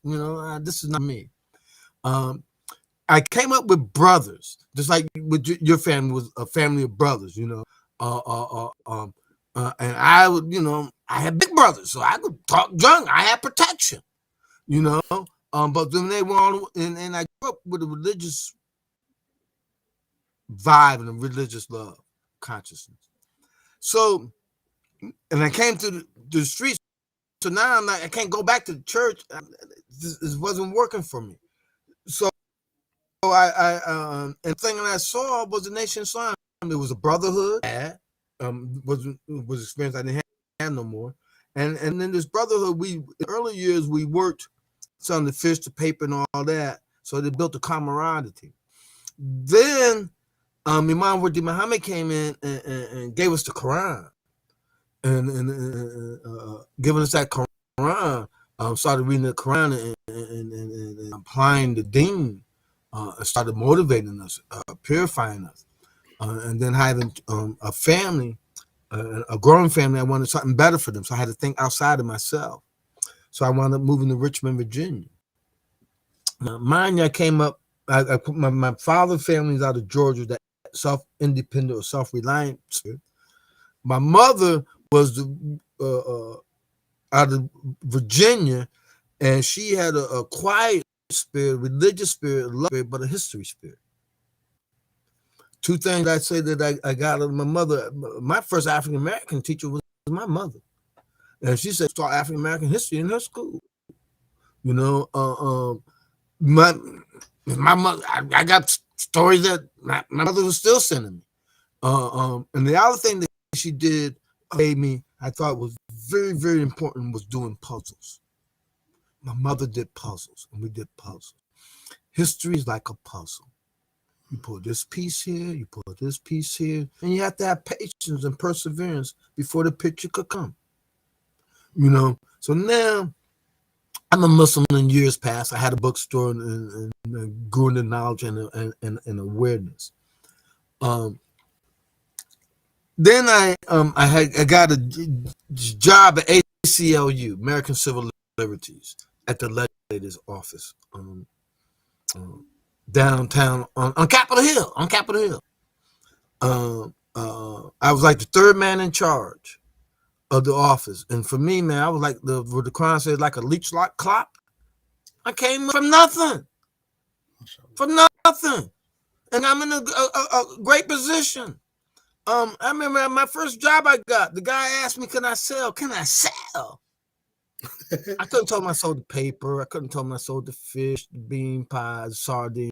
I told him I sold food products. I couldn't tell him I sold Muhammad Speak. I sold educational products. They hired me. You know, so we got a job. A little decent job. I didn't have a factory job. I got a job, you know. I could put on a shirt and tie like I had in the Nation days, you know. But no pay, but the facade. But there was that need to keep growing it and keep developing. So now I moved to working for a Muslim group. It was American Muslim Council. It was the first Muslim political organization in the United States in the early 90s. And I saw that the immigrant Muslims were coming in, want to write out my story, want to treat me like I'm like the white boys want to treat me. Like I'm a second-class citizen. Get out of here. You know? And like my Islam don't count. You know, like a Chinese man, Allah not going to understand a Chinese man. Allah not going to understand an African man. Allah not going to understand an English-speaking man. It's your heart, it's your deeds, your actions that will open up for you. So then I got a mixture of how the Quran says your family. So now I want to learn my family history. You know, Humpty Dumpty had a great fall and had the pieces together. So I had to put the pieces of my life together, understand my life. So I started, and my father needs to understand it. So I started researching his family history. Lo and behold, he come out of that Brunswick, Georgia, where all those Muslims were. You know, and matter of fact, a lot of times when some of the things I was hearing in the Nation of Islam, I heard from my own house. You know, so it wasn't nothing foreign, you know, self-reliant, independent in faith. So it wasn't foreign. So I found Muslims there. And then I found out my father, my whole family, you know, was Muslim in the whole area. So I said, wow. So now I'm going with the Quran says, look, travel throughout the earth and see what's before you. So I was used to riding around all around the country, all around Connecticut and New York. So under Muhammad Speaks, I can't do this for Allah. Which one of the favors of you, Lord, would you deny? Who alone to Allah? You know, yourself and what he gave you. So I started researching and started collecting and putting things together like puzzles. Brother Amir, what year did you start? What year did you start collecting history? Like 1996. That's when you started. 1996. Yes, I wrote my book in 1998, and as I was traveling, I'm collecting and gathering, and then it came too much. It was like, oh my God! So I had to categorize, put all this stuff in the 1700s, put this in the 1800s, put this in the 1600s, put this in the 1900s. So then when I come back to it now, I get start piecing the puzzles together, and that's why I'm thankful a lot for my mother and teaching me about puzzles. So it's very important that you can teach children how to use puzzles. How to have patience, to visualize, and pull a picture together. MashaAllah. The puzzle teaching all by itself is profound, and you had a beautiful journey, MashaAllah, a beautiful journey. And one thing the brother didn't mention, maybe he did mention lightly, but we're from the same hometown, Bridgeport, Connecticut. Were you born there? I sold you with your uncles. When I'm sold, I mean we dawah, we work together, propagating Islam or our perception of Islam. Two of his uncles, Uncle David was a little older, a little quieter, a little reserved. Brother Mark was, I'm not sure, he's my age, or just a couple of years younger, And then he had Brother John. So he had a wealth of Muslim uncles and fathers that there was a balance. And Brother John, I believe, is still in Atlanta. And with them, then these were your scholarly Muslims. They were your professional Muslims. Him and Brother Tariq, Thomas Todd, I know him as Thomas Todd. But Brother Tariq, yes, and Bridgeport, Allah's blessed us, and you see that we are the Islamic history in it. No, mashallah, brother. So I mean, I'll just say this: your journey is very much my journey, and alhamdulillah, I think, as you said, the evolution. I'm blessed to know some of the history you mentioned, but more importantly, to know that transition to Sunni Islam, and thank to my uncles, my father, who made that decision. Allah guided them.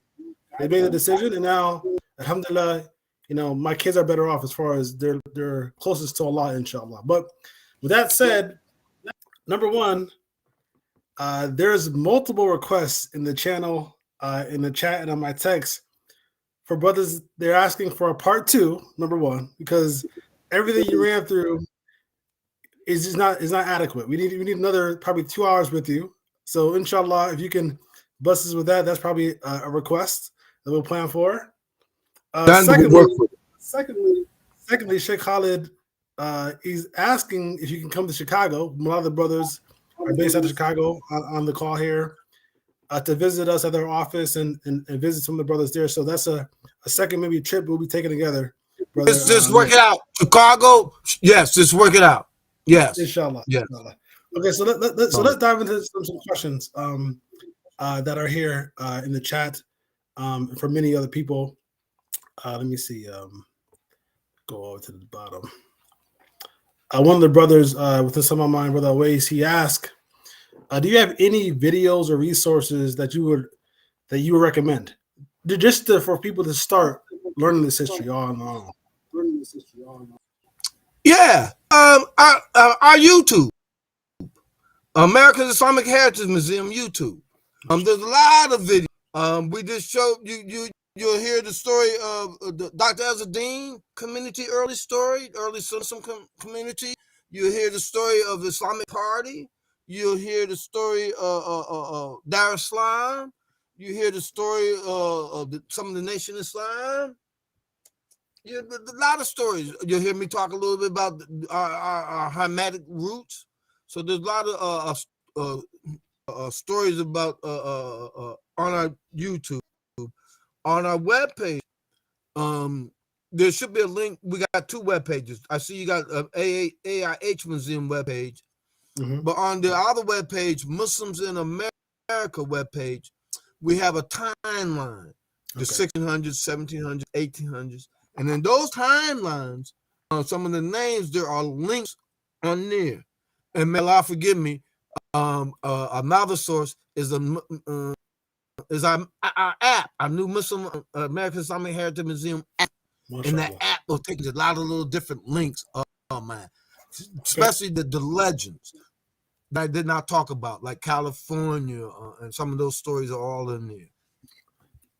No, thank you for all those resources. We will be sure to share with all our followers and members of Some of Mine. Another question, brother.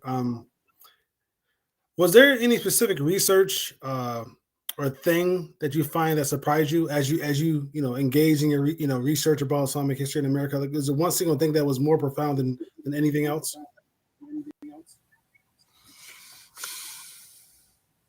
No, the biggest I would say three. The tombstones. And for me, I accept this. I am a paradigm shift change. The Western European scholars believe it means pointing up to one God, and I know different. The finding of the Muslim communities, leaders, Bilali, Muhammad and Salih Bilali, and seeing Islamic names. Those are the and towns. But what I like and see is the uniqueness, the trend that transcends all of them. You'll see a growth. You may see an ugliness, like you see when the baby's born, blood and all this ugliness. But just that's shirk, foolishness, dumbness. Then you see an evolution, a growth, a community consciousness, evolution, and you see this transcend all throughout.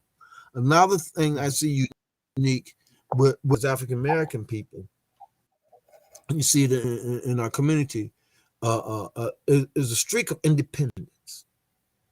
Where that you look at Bilal ibn Rabah, may Allah be pleased with him, after passing the Prophet Muhammad sallallahu alaihi wasallam, is that they want him to take bay'ah to Abu Bakr, and he said, "I'm not taking bay'ah to no one but Allah.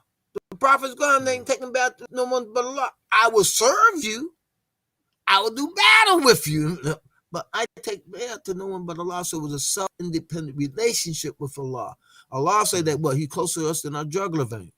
We have a relationship with Allah. Every time we pray, we communicate and relate. And hopefully for some of us, when we in our every action and everyday deeds, is that relationship with Allah. So and Allah reminds us, put nobody up in front of you. Okay, that was Abraham's whole battle. Telling his father, get rid of these idols. Stop worshiping things. Stop worshiping those imams. Stop worshiping those ministers. Stop worshiping those sheikhs. Stop worshiping Elijah and WD and everybody else, these personalities. Worship Allah. And so I see this transition, like if you hear the brothers out of the Dar, when that foreign influence came in, they bucked against it. They wanted their own independent thinking. You see it with Wali Akram. You see it in the evolution of Dr. Ezzeddin. You see it in the evolution of Mawardi Muhammad. There's that independent self-streak of relationship with Allah. No, brother Amir, the tombstones alone, I think, it is just amazing that you capture that, because if you think about the journeys many of those families, individuals took, and to have the yaqeen, to have still the faith and acknowledgement, the Islam, subhanAllah, is amazing. I mean, just for me, that was the most powerful, understanding that Allah brought them from North Africa, West Africa, across the world. And one brother who was slaves from different countries, Russia slave. I mean, subhanAllah, and then he still had Tawheed in his heart and dying with La ilaha illallah Rasulullah. It's, for me, that journey is profound, and it's amazing that you captured all those tombstones, for yourself and for all of us, inshallah.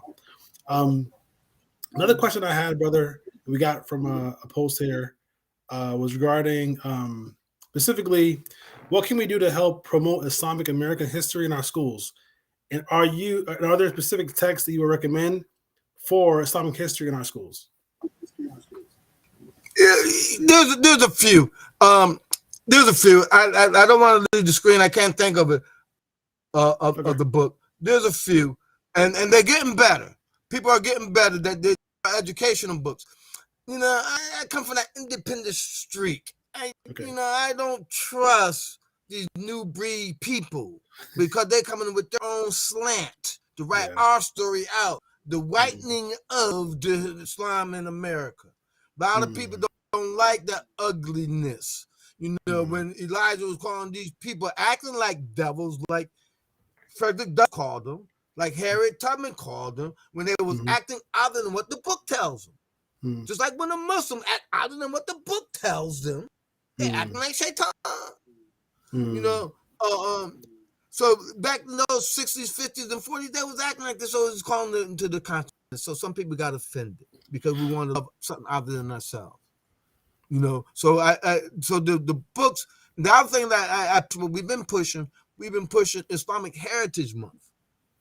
For the last 15 years, we've been celebrating October as America Islamic Heritage Month.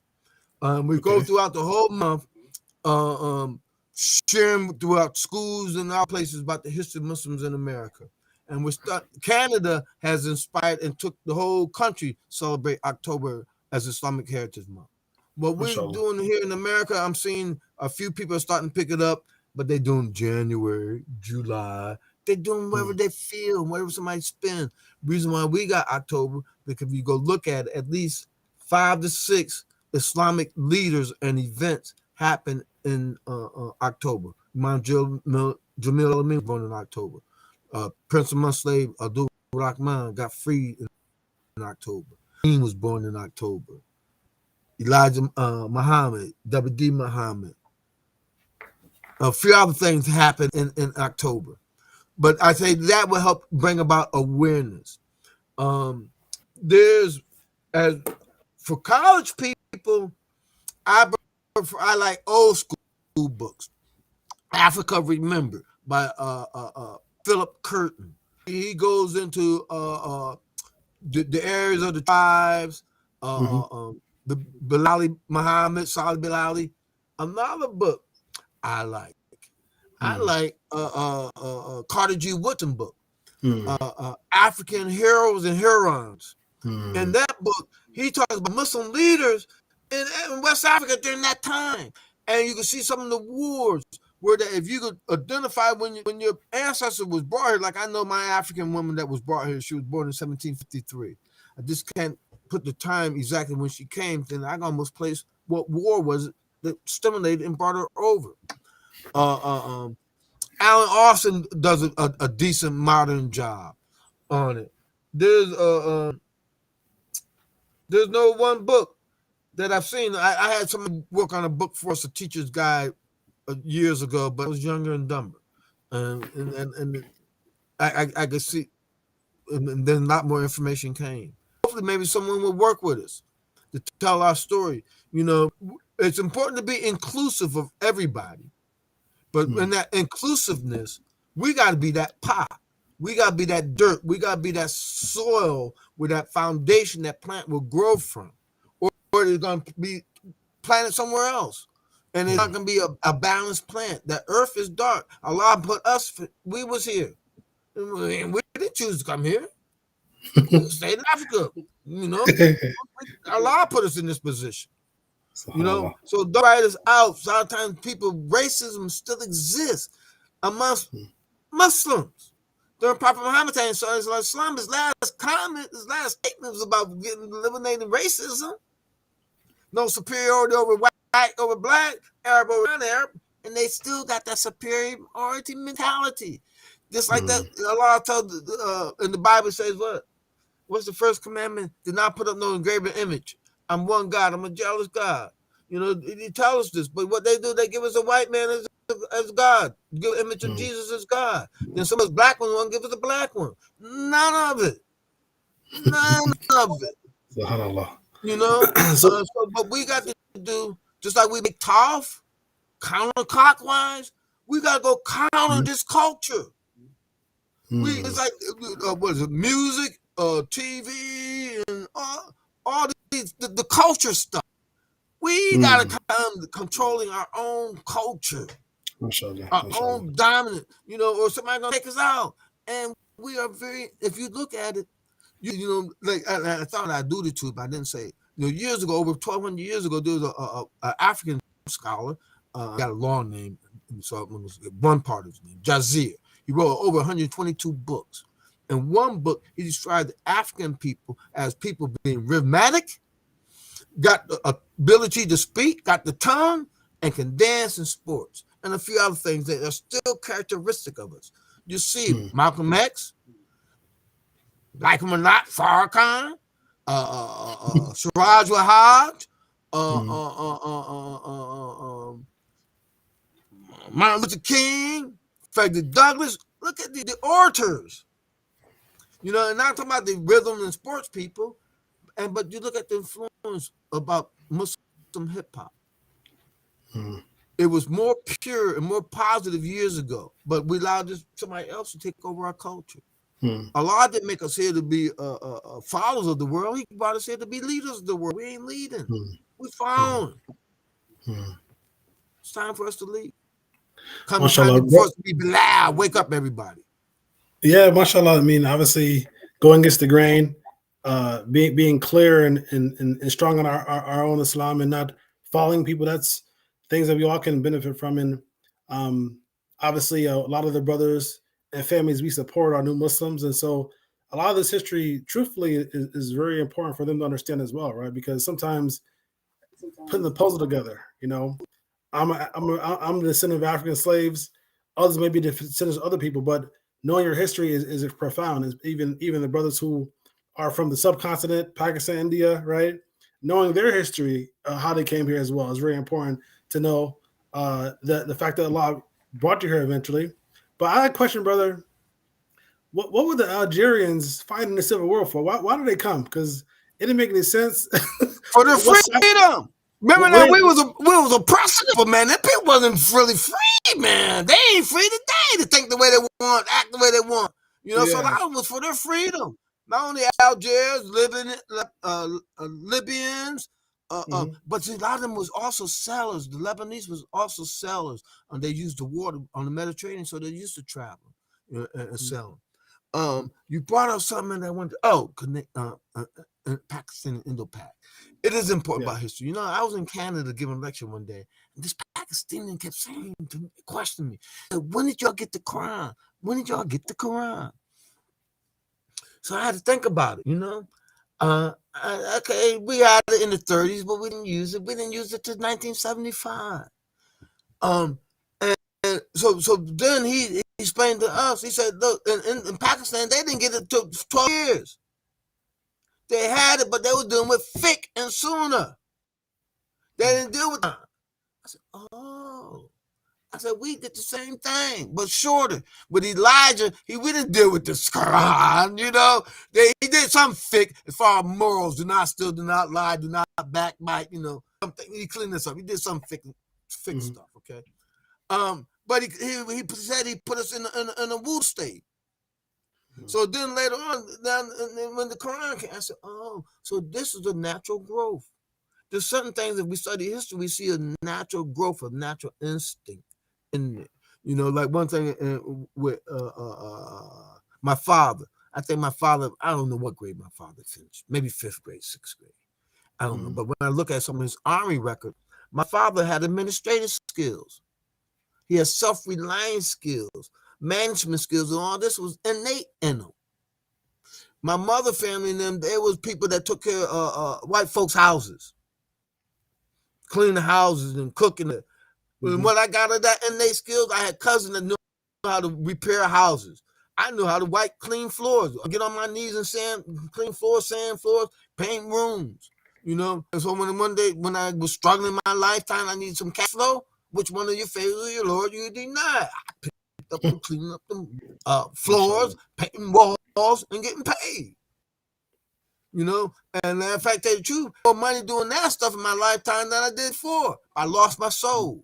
I used to have money in both my pockets. Even after I paid payroll, I lost my soul. Lord have mercy. Let me get rid of this. Now, brother Amir, mashallah. One thing I was going to say, brother, is one thing that I got from the whole thing, brother, also about yourself, is the resiliency of these people. Bilal said, brother Bilali, his families, the brothers who've taken all these routes to get here.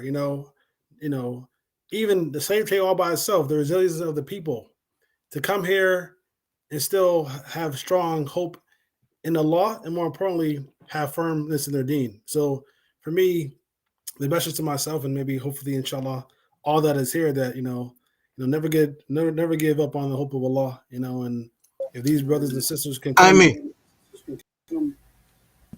come across I'm sorry, all these circumstances and still have tawheed in their hearts and belief, we can definitely do the same, inshallah. Brother, before we close, we only have 5 minutes or 3 minutes. I wanted to give you a chance to tell a little bit more about the museum. What services is providing at the moment, and a little bit more about the museum. Good. With the museum, alhamdulillah, right now we're back at first stage. We're a museum without walls. We got blue walls, but we're a museum without walls. We're in a transitional state. Inshallah, I would say late 2023, next year, we should be in our new space, 22nd century, inshallah, high tech. If Allah can bless us to have enough faith and get enough support, we're talking a multi-million-dollar project. I have not a dime. This is all faith, believing in Allah, strengthening my faith, and trying to attract and pull the best, so that when the Muslims come in, man, and non-Muslims come in, they can learn something about us, take pride, take dignity. So I'm looking at an interactive. But we also done. We are now more online. We do more social media engagements. Alhamdulillah, we got different programs. Behind the arts, we highlight Muslim performing artists, visual artists, spoken word artists. We do a scholarly program on history, scholarly corner, and a community conversation around opiate abuse, family, other issues of Muslim concern. We got a museum app that's out now. We look on our page and on our Facebook to stay updated with that. We are doing more Zoom programming, and now that the doors are opening up, we're going to do more traveling to other sites how we used to do. We do a lot of presentations. I believe so. Look out if you know anybody, you know any rich millionaires, you know any historians or somebody that a sports figure that has something that they need to dedicate, donate to this museum, our story. And it is not just in DC, everywhere. You know, many times Muslims, we need a third space, space that we could socialize, we could engage, but yet learn, and we could bring all the Muslims together with it. I'm gonna bring 2 points. I hope I could get it before the couple minutes in. I see the sister says on said the first the lap of the mothers, the first madrasa for I agree. I mean, totally. So I don't acknowledge that to the sister that yes, we see that, and I totally agree. That's why I honored the first comment I made about my mother teaching me about puzzles and history.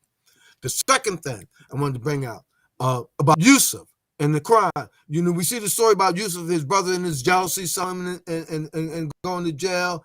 But yet, in the house of Pharaoh, coming in the leadership position, you see some of the same similarities and same circumstances in the African American experience, and wind up in the house of Pharaoh. On the other side, on the immigrant side, and I tell them that you see the experience of Musa, when his mother was told him put in that cradle in that I said little boat into the water to go with in the house of Pharaoh. He said, I'm gonna put a little love around you that they ain't gonna hate you, ain't gonna kill you, give you a little love. So he immigrated. But he wound up in the house of Pharaoh. So you got two people here. You got the people like Musa, the immigrants that came here, and you got the Muslim that was brought here. Allah put us both here, not despise, but get to know one another. Well, mashallah, that is a solid ending. We definitely are sad that we have to end it, but we for sure are welcoming the next session, part 2 of historical walkthrough of Muslims in America with Brother Amir Muhammad. Jazakallah khair for Brother Amir, your time, your efforts, your energy. May Allah bless you, your family, and bless all those who have attended today's event. Assalamu alaikum wa rahmatullahi wa barakatuh. Wa alaikum assalam wa rahmatullahi wa barakatuh.